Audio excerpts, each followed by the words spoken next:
Keep going. Okay, that's good, Okay, so then let it like kind of drip a little bit there. Drip, wait. Okay, no, just like kind of take it out slowly so that it can drip in. That's done. Okay, and then do you want a receipt? Yes. And then you got to put that back on and turn until it clicks. Is that bolt on? Huh? Is that bolt on? That's bolt on. That's bolt on. Pretty much every single car here, unless you are rich, is manual, meaning it has the clutch and the gears, and you have to shift to gears whenever you're changing speeds, braking, whatever it may be. It's not chicken sandwich, it's chicken burger. I remember I was supposed to go to this girl in Bali's house, and I was expecting a hut, but it wasn't a hut. Oh my god. It wasn't a hut. It wasn't a hut? It was just like Was our it Shrek? houses. No! You know, I came to South Africa and like, I'm seeing these people. There's white people in this country. There's white people in this country. I thought it was the black. And I thought they were gonna be like wearing the traditional, like, you know, clothing like, like this and like, you know, the sheep's wool and like, you know. I'm just so shocked. Shocking. Cultural shocks as a South African in the United States. They think we all speak one language. One day I was speaking to a Nigerian guy at work, and then someone walked past and said, "Why are you guys speaking English? Do you not understand each other?" Keep going. Okay, that's good. Okay, so then let it like kind of drip a little bit there. Drip, wait. Okay, no, just like kind of take it out slowly so that it can drip into there, right? Because you don't want it to like just drip all over you. Righty, and Okay, now then turn to the right, but keep it far away from you, and then you put it back into the holder. Am I doing it right? No, so you want to set it so that that is on top though. Okay, all right, now it's done. Okay, and then do you want a receipt? Yes. And then you got to put that back on and turn until it clicks. Cool. Then it's done. And then you can make sure by going like that. Cool. Yeah. See how it's locked? And now it's done. Now it's done, right? And print a receipt. Hold it up in victory.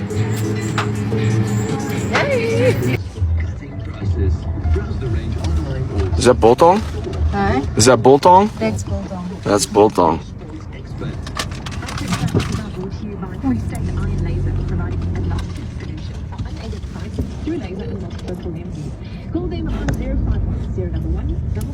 Oh, here he comes.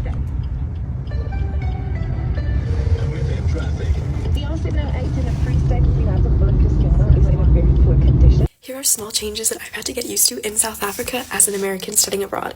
So number one, this one was the one that took me back the most. It's not Diet Coke, it's Coke Light. But it's like the exact same packaging, exact same font, everything. Number two, pretty much every single car here, unless you are rich, is manual, meaning it has the clutch and the gears, and you have to shift to gears whenever you're changing speeds, braking, whatever it may be.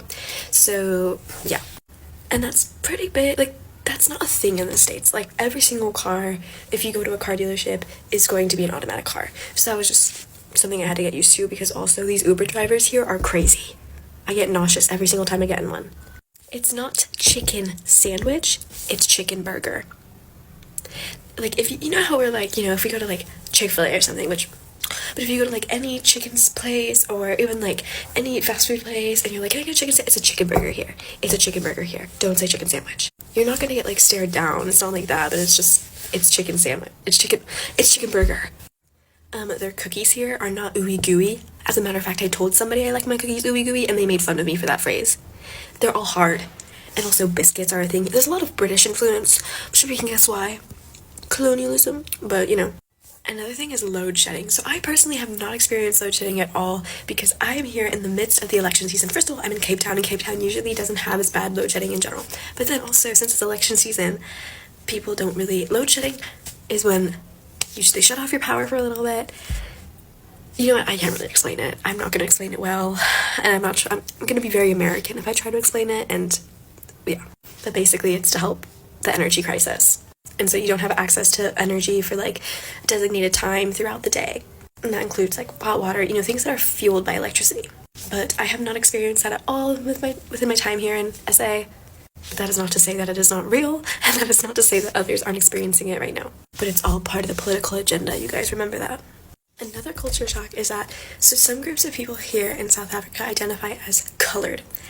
Now, colored in the United States, as we all know, that's not, you don't say that, that's bad, that's like segregation era, that's no, you don't say that. But here in SA, it refers to people that, if I'm thinking of it right, are so mixed, like from different, like the Zulu people, the Khoisan people, like they're just so mixed with different things that they just prefer to identify themselves as colored. Like, colored isn't necessarily used to refer to, like, black people here. So that was something I had to get used to, because I'd be in, like, class and I'd hear people referring to, like, colored people, and I was like, I could feel my woke warrior jumping out at me, but then they explained it to me. But yeah, in general, coming in here as an American, you have to relearn things, because as an American, everything is American-centric, okay? The American propaganda is crazy, and we don't even realize it. Oh, Amazon! They did not have Amazon here until literally, like, 2 weeks ago. No, Amazon's an evil company, okay? But I'm very reliant on it as a college student, and when I get gift cards, so I love it for that. But they literally didn't have Amazon until literally like 2 weeks ago. So even just things like that. I love you, South Africa. Cape Town, Durban, Limpopo, Joburg. I remember I was supposed to go to this girl in Bali's house, and I was expecting a hut, but it wasn't a hut. Oh my god. It wasn't a hut. It wasn't a hut? It was just like Was our it shack? houses. No! It wasn't no shack? It was a literal house. Like, There was McDonald's nearby. I was shocked. really? Shocking. They have McDonald's in like... Shocking. Oh my god. You know, I came to South Africa and like, I'm seeing these people. There's white people in this country. There's white people in this country. I thought it was the black. And I thought they were gonna be like wearing the traditional, like, you know, clothing like, No like this way. and like, you know, the sheep's wool and like, you know. I'm just so shocked. Shocking. And then I heard of this other word. I forgot. Fute. Apparently means you beautiful. So I went to a cashier, kind of rude. So I said Fute, as in like she's beautiful. Then she just shot me a dirty look and said, Why is she doing that? I'm a Febe. And I asked her, what does that mean? And guess what? I was expecting to see like elephants, giraffes, like, and I saw, and there were cars, there were roads. I was like, and there's water in South Africa. Is it brown? No, it ain't even brown. It ain't even brown. It's clear water in South Africa. No joke. No way. No. When I got here, I thought everyone was gonna be hungry. I brought like a suitcase of food. Like I was gonna donate to the hungry children in Africa. You know, like they say that. Yeah. And like no one was hungry. No one wanted my food. No way. No one wanted my food. I thought everyone was poor, but like people have money here. Like they have like, I think it's called the rand. They use the rand. Yeah, I was like, you guys have money? I thought you hunt for the food, or like I'm ready to donate some food. No way. Cultural shocks as a South African in the United States. They think we all speak one language. One day I was speaking to a Nigerian guy at work, and then someone walked past and said, why are you guys speaking English? Do you not understand each other? Then I said, we're from different countries, and then they said, then aren't you both from Africa? Second cultural shock is that gender standards in the United States and South Africa are completely different. In the United States, I have a fat ass, guys. And back home, I have a flat ass. I don't know how many times I've been told I have a big bunda, and I really don't. Like, if you go to my previous post, you will see that is just a very, very normal bum, and in South Africa, it is a flat one. But every time, like, we talk about ass, like, oh my gosh, you got big bunda this, big bunda that, and it's just that abantu balana iningi labo banazo izinqa ezinkulu unless bayajima or bazenzile, or they were like the lucky part of the country, but most abantu lana banazo izinqa ezinkulu. Number 3, braiding your hair here is a luxury. Like, braiding prices are between $100 to $150. That's the same price as a quality wig, and I would rather have a quality wig over braiding my hair. So yeah, the braiding prices here are just audacious. It's the same as buying a weave, which really doesn't make sense. Yeah, people are really pushing it. Another one is that healthcare is expensive. I understand the people who really delay their doctor's visits. I'm doing that from now on. Home remedies all the way, no thank you. Even if you have insurance, it's like ish. Yeah, just rather not go to the doctor, push your home remedies. unless it's something that you can't treat and you really need the doctor. Number 4 or 5, I don't know where I am. The serving portions are ridiculous. Like, what you eat you can share with someone else, whether it's starter, mains, desserts. If you go to a restaurant and you just order starter, mains, desserts and you share them with someone else, you'll both be full. Not the whole country has ridiculous serving portions, but most of America does, which is why it's really easy to gain weight, because I grew up being a child that finishes their food, okay? Another cultural shock is that people with disabilities or people who are differently abled make a huge part of their workforce, and that's really impressive. Like, whether you go to a restaurant, a pharmacy, social security office, there's a high possibility that you will be assisted by someone who is differently abled, and I love that. They aren't excluded from the workforce. That is beautiful. Next one, being a weed owner is normal. The state that I'm in, weed is legal. People speak about it like it's nothing. Casually, people are like, let me show you a picture of my plants, and it's weed. Hashtag proud plant owners. Hey. Another cultural shock is that a lot of people here have 2 jobs. Like, it's very normal to have 2 jobs. And when I got here, like a month into being here, people were asking me, why don't I have a second job? Do I not want to make money while I'm here? If it wasn't for the fact that my visa only allows 1 job, I would have definitely gotten into the peer pressure of getting 2 jobs, because everyone was on my neck about having 2 jobs. Like, people are really serious about making money here.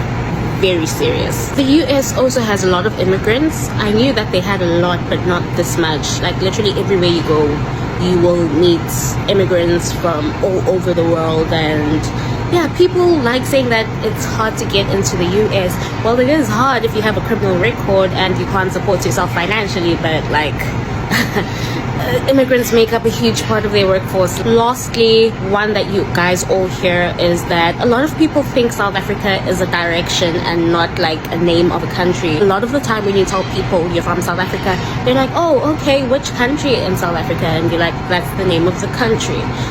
Yeah.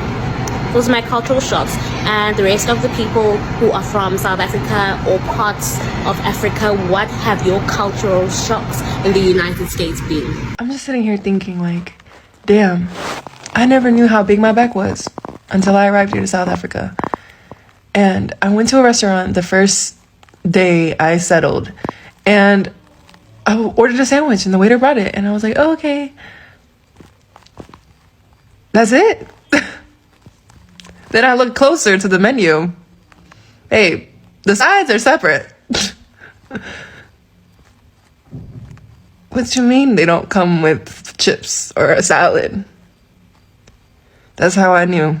Only the fatties add the extras, and I'm that person.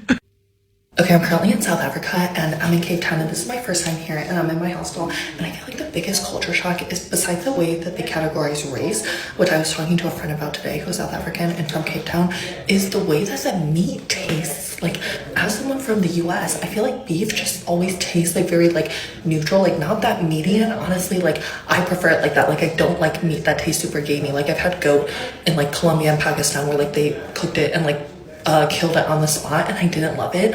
But the meat here tastes so fresh that I'm like, oh my god, is this what meat is supposed to taste like? Is this what like meat without GMOs tastes like? It feels like so fresh and like a little gamey. And I've also had a lot of wine tonight, so sorry about that. But like, I feel like the 2 things that like South Africa is famous for is like good meat and good wine. And I'm like, I understand what good meat tastes like good meat, like fresh meat, because I'm like, it tastes so gamey, like actual meat, and I'm like, I don't know if I like it or not. And because like I never cook meat, like if I eat meat, it'll be eating out, and I live in Spain and we just don't eat that much beef. Like pork, yes, but beef, not really, because it's expensive. But for a country that produces a lot of beef, like I'm not used to this.